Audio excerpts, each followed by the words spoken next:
네, 주의 말씀을 주야로 묵상하는 자가 복이 있는 사람입니다.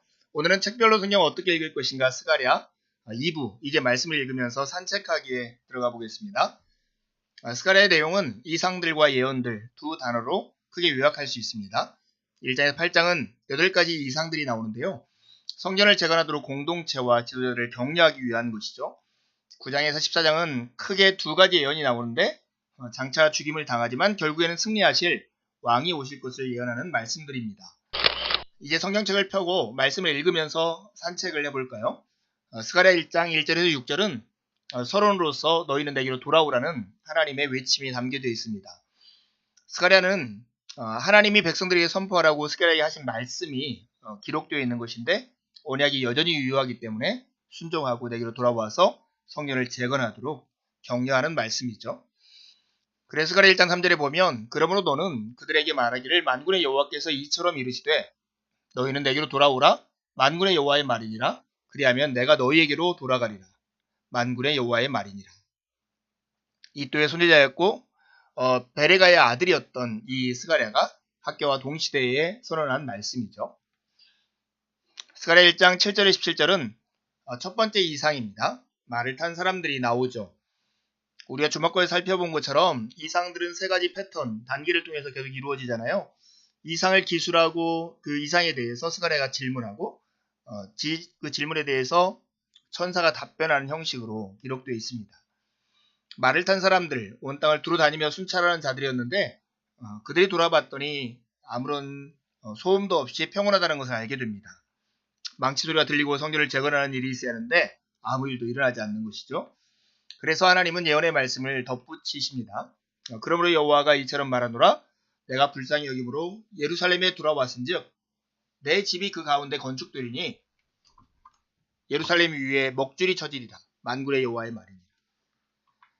결국 하나님께서 예루살렘으로 돌아오고 계시므로 백성들은 쉬지 말고 성전을 재건해야 한다라고 하시는 말씀입니다. 스가랴 1장 18절에 21절은 두 번째 이상으로 넷불이 파괴될 것에 관한 이야기입니다. 넷불과 대장장이 넷이 나오는데요. 넷불은 유다와 이스라엘과 예루살렘을 흩뜨린 뿔들입니다. 이방의 제국들을 말하는 것이죠. 이들 때문에 성전을 재건할 수 없다라고 마음을 지니고 있던 이스라엘 백성들에게 이 뿔 넷이 하나님이 보내신 대장장이 넷에 의해서 다 흩뜨러지고 심판을 받을 것이라는 것을 환상을 통해서 보여주는 것입니다. 세 번째 이상은 측량할 수 없는 예루살렘입니다. 보기에 참 초라하고 성전을 기초를 놓고 울었던 그들에게 하시는 환상이죠. 이스라엘 민족에게 닥칠 새 시대를 예언의 말씀으로 덧붙이시는데 여호와께서 보호자가 되실 것이고 예루살렘이 크게 번성할 것을 말씀하신 다음에 바벨론에 있는 포로들에게까지도 이 측량할 수 없이 커지는 예루살렘, 하나님이 보호자가 되신 예루살렘을 돌아오라고 권면하고 하나님이 우주적 주권자로서 시온에 거하실 것을 말씀을 하십니다. 특별히 스가랴 2장 13절에 보면 모든 육체가 여호와 앞에서 잠잠할 것은 여호와께서 그의 거룩한 처소에서 일어나심이니라 이렇게 말씀하고 있습니다. 스가랴 3장 1절에 10절은 네 번째 이상으로 대제사장의 복권을 다루고 있습니다. 대제사장인 여호수아에게 더러운 옷을 벗기고 깨끗한 의복과 관을 입힌 다음에 재위임하는 기록이 나와 있는데요. 하나님의 임재의 장소인 성전을 재건하라고 지금 이 8가지 환상을 통해서 격려하는 거잖아요. 성전이 다 재건되면 누가 필요할까요? 성전에 섬길 대제사장을 정결케 하는 일이 그래서 필요한 것입니다. 네 번째 이상은 등대와 감람나무에 관한 것인데요. 순금 등잔대 하나에다가 감람나무 2그루가 있는 환상을 보게 됩니다. 이 이상의 목적은 사람의 힘으로는 할 수 없는 것을 하나님의 영이 이루실 것이라고 말씀하심으로써 스룹바벨을 격려하는 데 있습니다. 스룹바벨과 여호수아의 지도력을 공인해주는 역할도 하죠. 우리가 익숙한 말씀, 그가 내게 대답하여 이르시되 여호와께서 스룹바벨에게 하신 말씀이 이러하니라 만군의 여호와께서 말씀하시되 이는 힘으로 되지 아니하고 능력으로 되지 아니하고 오직 나의 영으로 되느니라. 큰 산아 내가 무엇이냐 내가 수룹바벨 앞에서 평지가 되리라.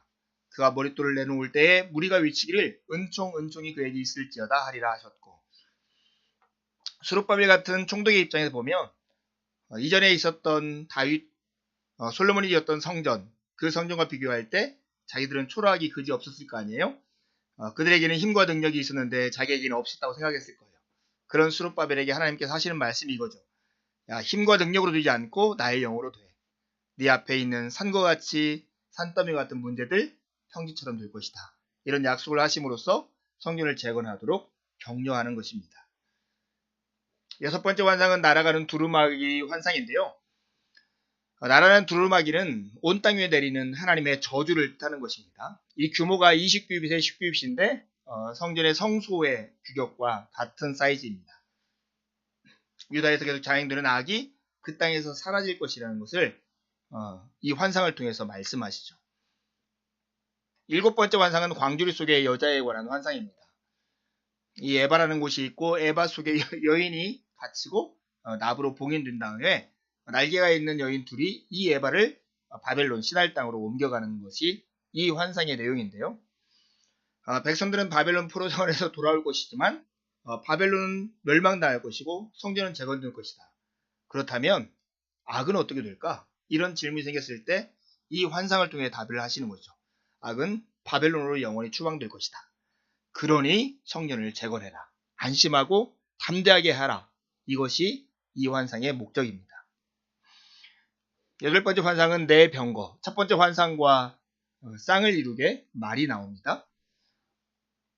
그리고 여호수아에게 면류관을 씌우라는 명령이 계속 나오는 것이죠.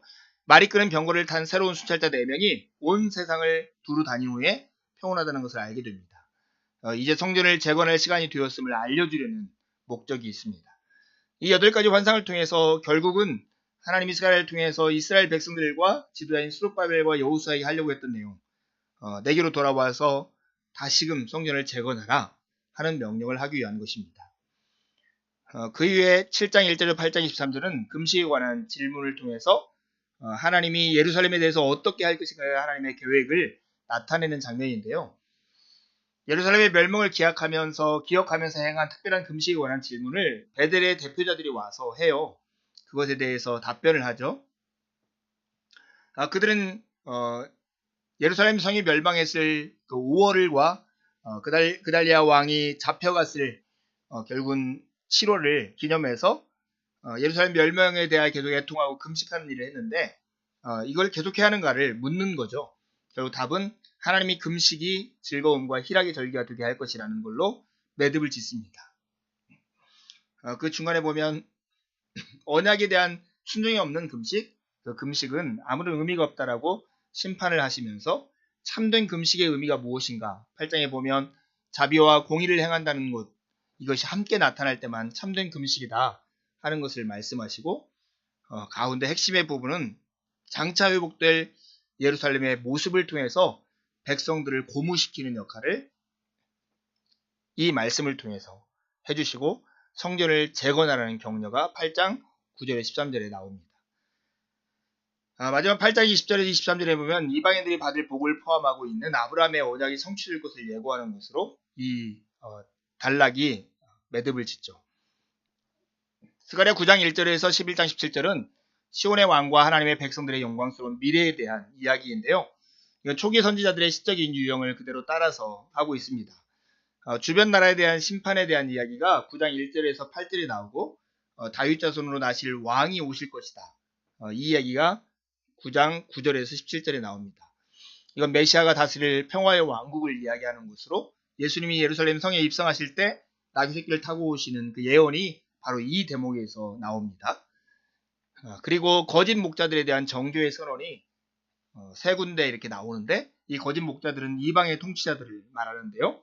이 사이에 이스라엘의 회복에 대한 약속과 하나님의 참 목자, 배척당하는 하나님의 참 목자에 대한 이야기가 이렇게 기술되어 있습니다. 마지막 스가랴 12장 1절에서 14장 21절은 배척을 당하지만 궁극적으로 승리를 거두실 하나님의 왕에 대한 것과 영광스러운 미래에 대한 소개가 있는데요. 배척당하신 참 목자에 대한 주제, 이 주제가 여호와의 날, 그 강력한 종말론적인 배경 안에서 이것이 소개되고 있습니다. 그리고 최후의 종말론적인 거룩한 전쟁을 배경으로 이 이야기가 전개되죠. 적들이 예루살렘을 포위하고 약탈할 것이라는 내용이 나오고 결국 왕이 죽임을 당하지만 그러나 하나님이 왕의 죽임을 통해서 하나님의 영광스러운 나라가 출현할 것을 말씀하는 내용입니다. 성경 전체 이야기 속에서 스가랴의 위치는 어디일까요? 스가랴는 회복된 이스라엘의 중심에 성령을 통해서 하나님께서 임재하신다는 것을 우리에게 상기시켜 주죠. 동시에 오실 메시아의 희생적 죽음을 예고하면서 성경의 이야기를 진전시키는 역할을 합니다. 신약 성경이 이 스가랴를 직접적으로도 70번이나 인용하고 있는 걸 보면 이 스가랴의 중요성을 우리가 이해할 수 있는 것 같습니다. 이에 다 함께 스가랴를 펴고 함께 반복해서 읽으시죠. 읽으면서 배우거나 묵상하는 것을 기록하시고 가까운 누군가와 기록한 것을 서로 나누어 보시고 다시 한번 강의를 들으면서 더 깊이 생각해 보십시오. 읽고 묵상한 내용을 가지고 하나님 앞에 기도를 드리십시오. 하나님의 은혜가 아침 햇살처럼 여러분의 영혼 안으로 들어올 것입니다. 감사합니다.